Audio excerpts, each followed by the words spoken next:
Magandang araw po sa inyong lahat na imbaggal daw kada kayo aming kakabsat and welcome back to my channel. Mga DDS, panic mode na naman. Napabalita lang na bibisita si President Bongbong Marcos sa Naga kung saan Mayor si Leni Robredo ay nagwagwagan na kagad ng mga dila. Keso lutang meets bangag dahil kinumpirma po ng palasyo na magkikita sina PBBM at Naga City Mayor Leni Robredo bukas, Sabado. Kaya naman pala, Sara Duterte is shaking. Sabi po dito, the plot twist, unity without Sara. Who is going to tell Sara Duterte in her 47 years of existence, Eme, when it comes to nation building, walang kulay? At kung isa kang elected official, you don't wait to build a nation. You do it with the power you were already given. Right here, right now. And public service, hindi yan conditional. Dapat matik yan as an elected official. That position is not an entitlement. Wala talagang masamang tinapay si President Bongbong Marcos kaya maraming na-accomplish dahil hindi paninira ang inaatupag. Sa ganitong klaseng leadership, marami gustong tumulong at makibahagi. Pero kung ikaw ay isang elected official na nangongontrata ng assassin, walang gustong makipag-ugnayan sa'yo. Kaya itong mga DDS, panic na. Dahil kung sakaling magkaroon ng pag-uusap ng Leni Robredo for President and Bongbong Marcos for Vice President, buksan lang po natin ang ating isipan, ay maganda pong tandem ito. Na siguradong babasag sa tandem ni Sara Duterte at kung sino man ang kanyang magiging running mate. Nababalita si Rodante Marcoleta, si Chavit Singson, si Amy Marcos, si Robin Padilla. Natawa lang ako nung isang araw Nung nagproklama si Sara Duterte na tatakbong presidente, tinanong si Robin Padilla kung siya ba ay willing maging katandem ni Sara Duterte. Ang sagot niya, hindi. Dahil ang vice president ko, si Amy Marcos. Pero ngayon, biglang nagbago yung ihip ng hangin. Dahil open na ngayon, si Robin Padilla maging vice president ni Sara Duterte kung iuutos daw ni former President Rodrigo Duterte dahil walang makakapag-utos sa kanya kung hindi si Duterte. O paano na yung sinasabi ni Robin na ang kanyang Vice President ay si Amy Marcos? Yung pala, papayag din siyang maging running mate? Ito kasi yung mga plastic na tao Manang-mana kay Digong na kung ang sinabi ngayon, bukas iba na. So, tinan natin, sino kaya ang magiging running mate talaga ni Sara Duterte kung sakaling matutuloy ang pagtakbo niya sa 2028. Kaya tandaan ninyo, meron pa siyang impeachment case. Although may mga nagsasabi na very unlikely na ma-impeach si Sara Duterte. Na posibleng mangyari dahil ngayon pa lang nananakot na ang kampo ni Sara Duterte. Meron pang ang DDS dyan na binabalaan ang mga kongresista at sinasabing huwag kayong pipirma sa impeachment or else, something like that, di ba? Ngayon pa lang nananakot na sila. Pero dito naman sa kongresistang ito, ano ang ikatatakot nyo na kung kayo ay pipirma sa impeachment ni Sara Duterte? Kapag na-impeach siya, di wala ng Sara Duterte tatakbo sa 2028. So ngayon, nagyayabang na kagad sila na siguradong si Sara Duterte na ang mananalo sa 2028. Pero isa ako sa naniniwala that Sara Duterte will never be President of the Philippines.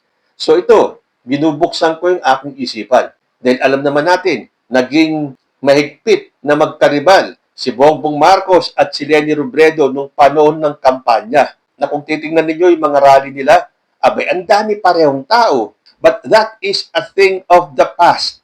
Iba na po ngayon. Kung kailangan mag-unite at masabing ito ang totoong unity, bakit hindi? Sa mga DDS lang naman, hindi uso yung unity. Nabalitaan lang na magkikita si Leni Robredo at si Bongbong Marcos kung ano-ano na sinasabi. Si Lutang, kikitain si Bangag. Keso kain suka daw. Nagsukahan na sila ng kampanya tapos ngayon magkakainan sila ng suka. Pero ganun ba dapat lagi? Pag kayo ay nagkatunggali, forever na kayo magkaaway? Paano na ang bansa natin kung walang magiging unity? Hindi ba maganda nga naman na kahit na sila ay naging magkaaway noon sa pagka-presidente, ngayon magkakaisa? Tandaan natin sinabi ni Leni Robredo na kahit na ako ay isang anti-Leni dahil si President Bongbong Marcos ang presidente ko, yung kanyang sinabi na nung siya ay natalo at tinanggap niya ang pagkatalo, sumuporta siya kay President Bongbong Marcos dahil naniniwala siya na ang success ng presidente, success nating lahat na hindi paniniwalaan ng mga DDS. It's sad what's happening to the country, lalo na sa politika. And even if I lost, talagang, in all honesty, I wish the president well. From the moment that I accepted the defeat, talagang I want him to succeed. Because his success will be the success of the country naman eh. So sana ko papanig kung sakaling magkaroon ng Leni Robredo, Ferdinand Marcos Jr. against Sara Duterte and Amy Marcos. Oh, magandang laban yan. Marcos versus Marcos. Para matauhan itong si Amy Marcos. So kapag kinumbine mo yung forces ng mga pinklawan at ang mga loyalista, siguradong patataubin kung sino man ang maging katandem ni Sara Duterte sa 2028. Ngayon nga nabasa ko sa balita, Masada relaunches nationwide campaign to back Sara Duterte's 2028 bid. So nakita nyo na, 2 taon pa bago ang presidential elections, nangangampanya na ang mga Sara Duterte supporters. Tapos sasabihin ni Sara Duterte, pinupolitika daw siya. Dahil sabi dito, more than 32 million Filipinos to renew support. The Masa Sara Duterte Alliance o yung Masada will relaunch a nationwide campaign to rally more than 32 million Filipinos to renew their support for Sara Duterte in the 2028 presidential election. Oy, maggising-gising kayo sa katotohanan.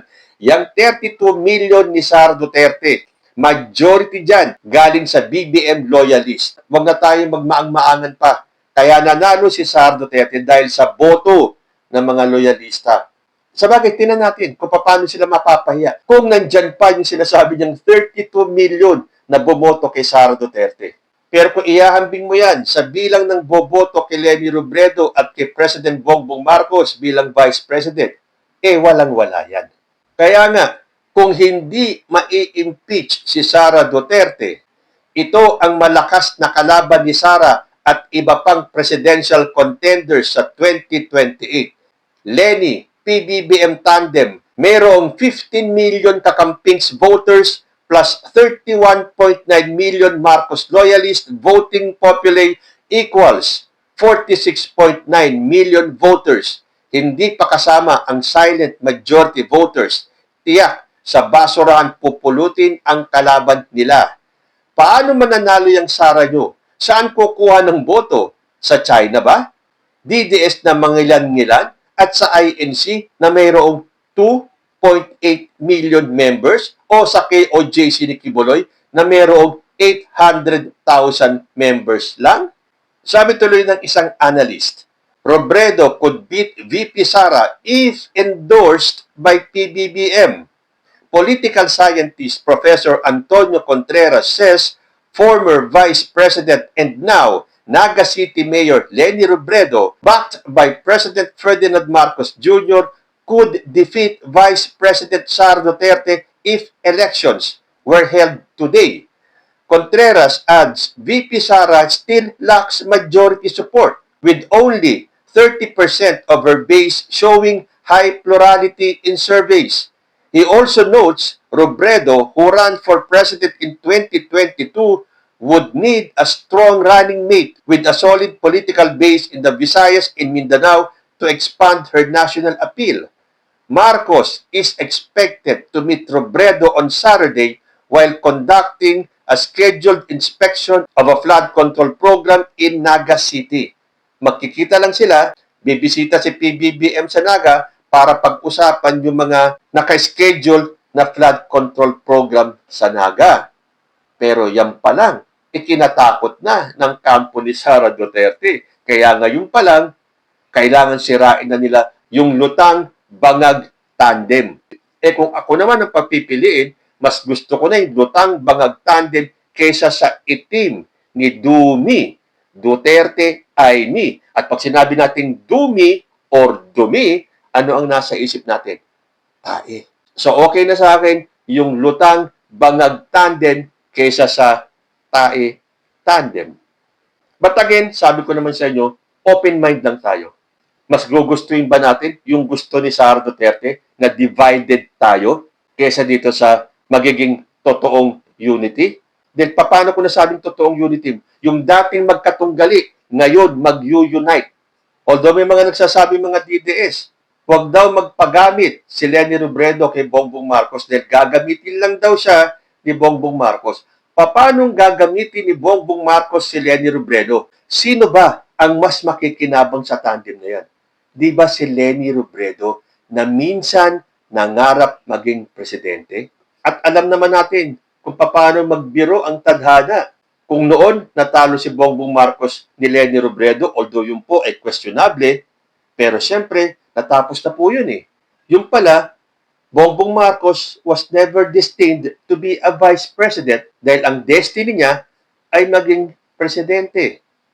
So malay natin, kung hindi para kay Leni Robredo yung 2022 elections, pwede kaya sa 2028? So kayo, open mind. Open ba kayo sa Leni Robredo-Bongbong Marcos tandem na ilalaban sa Dumi kay Sara Duterte, Amy Marcos? Comment lang po down below and I will see you in my next video.